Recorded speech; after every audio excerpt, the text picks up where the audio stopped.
The Funhouse by Diane Ho.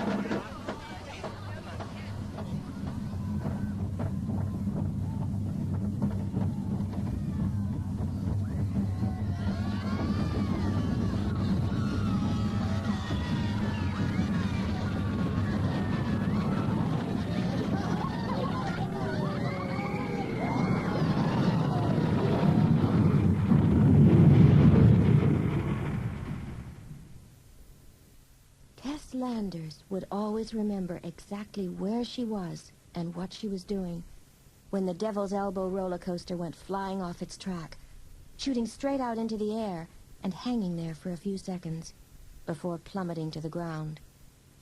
The crash killed Dade Lewis, destroyed Sherry Buchanan's face, and separated Joey Furman forever from his left leg.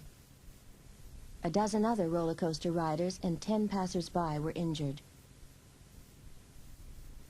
Before the crash, Tess was buying a hot dog, fries, and a large Coke at a stand near the roller coaster. Its multicolored cars were making their rattle-clackety climb up the last and most treacherous leg of the journey. The noise didn't bother Tess. She had lived in Santa Luisa all of her life and was used to the sounds of the boardwalk, the amusement park along the ocean front of the town. Thanks to a mild climate, the boardwalk was open all year round. Good thing, too, Tess thought, since without the boardwalk, half the population would be unemployed. And closing the park, even briefly, would drive most of Santa Luisa's teenagers stark raving mad. Some worked there, in the shops and arcades and restaurants. Most just played there. What else was there to do in town? Tess had been wearing jeans, boots, and a heavy sweater. She had been waiting for her best friend, Gina Jamboni. Gina was always late, but she was fun and cute, and she dated a lot. She was as short and round as Tess was tall and skinny, with dark curly hair framing her olive-skinned face. Gina never seemed to be nervous or upset, and Tess envied her. Maybe it was because Gina was part of a large, happy Italian family of 6 kids. Tess's mother had died when Tess was 9 years old. When she was 13, her father, Guy Joe Landers Sr., had married Shelley, who was much younger than he. Now they had separated. Their marriage had lasted until just 6 weeks ago, when Shelley had packed her things and left, taking Tess with her. Now Shelley had decided she needed a 2-week holiday in Europe with her best friend, Madeline.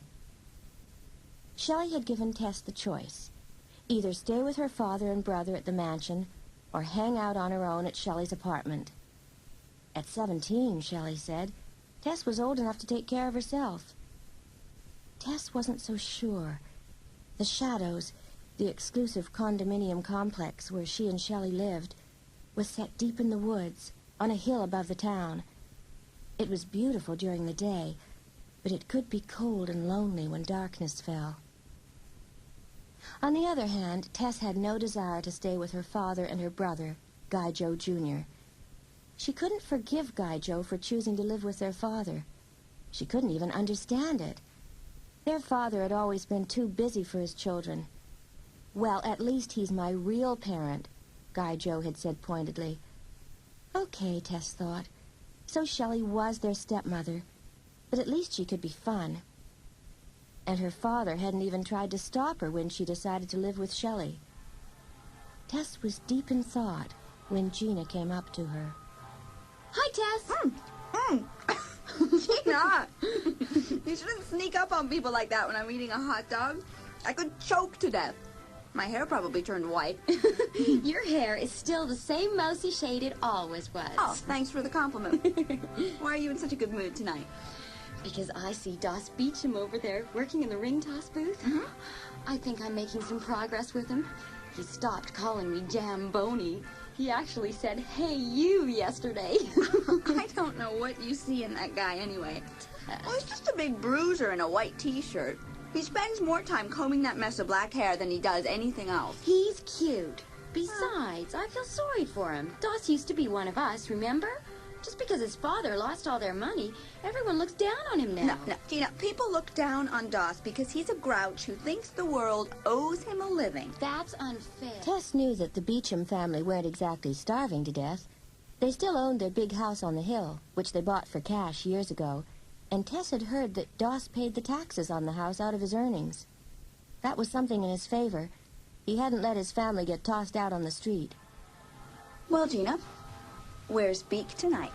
He's probably playing skee-ball, and you're about as subtle as a jackhammer. I like Beak, you know that, but how would you like to date a guy named Beak? Oh, come on, Gina. You know, that doesn't matter. It's just a name. Tess liked Beak, or rather Robert Rapp, which was his real name. At 18, his features were perfectly proportioned, which hadn't been the case when he was younger, and his nose had been the most prominent feature on his thin face. Beak liked pulling practical jokes, but he was nice. Doss was a different character altogether. Hey, Tess. How you doing? Hi, Doss. Hi. Hi. Okay, Tess, so where's Sam? Gina, how should I know? I don't own Sam Oliver. Hey, Tess. Who rattled your cage? As a matter of fact, I saw Sam back there. Alone. You two split? Never mind, Doss. Hey, why don't you and Gina order your food while I check out the girls' room, okay? I'll be right back. Bye. Tess didn't feel like hanging around while Gina got to know someone who was probably all wrong for her. But then, who was right for anybody, Tess thought? Her father hadn't been right for Shelley. And not too long ago, Tess thought Sam Oliver was perfect for her. Wrong.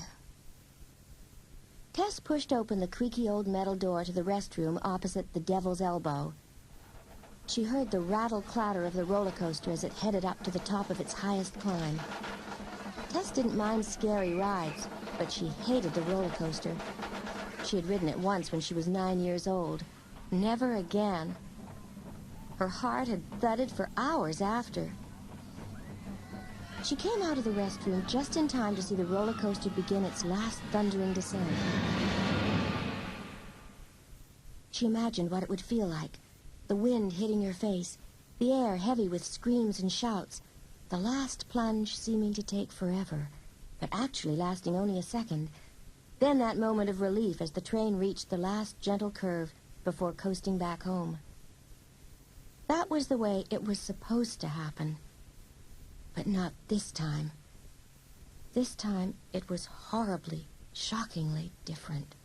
This time, instead of following the track, the lead car sailed out into the air, hung there for a second or two, then plunged downward to the boardwalk below, dragging the remaining 11 cars after it.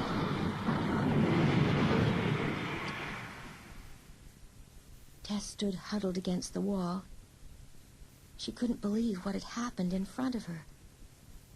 Then something caught her eye. A figure in black slipped out from underneath the tracks. Black slacks, black turtleneck sweater, black ski mask, a moving shadow blending into the darkness. Tess saw the figure as just a blur, but something struck her as strange. Instead of rushing to the boardwalk to help, the figure was moving away from the scene. Was it going for help, Tess wondered? But why not use the phones nearby? And what was it doing under the Devil's Elbow in the first place? They asked for it. They did. They had it coming, all of them. They get no sympathy. They think it was an accident. Wrong. It was so easy climbing up inside the roller coaster support system like a monkey in a palm tree, jamming the lead pipe up through the rails at exactly the right moment. Easy. It was so easy. Dade, Sherry, Joey, 3 out of 8 all at the same time. Not bad. 5 more to go. No one suspects. And I'm not about to tell. Not until the job is done. Right now, it's time to plan the next step.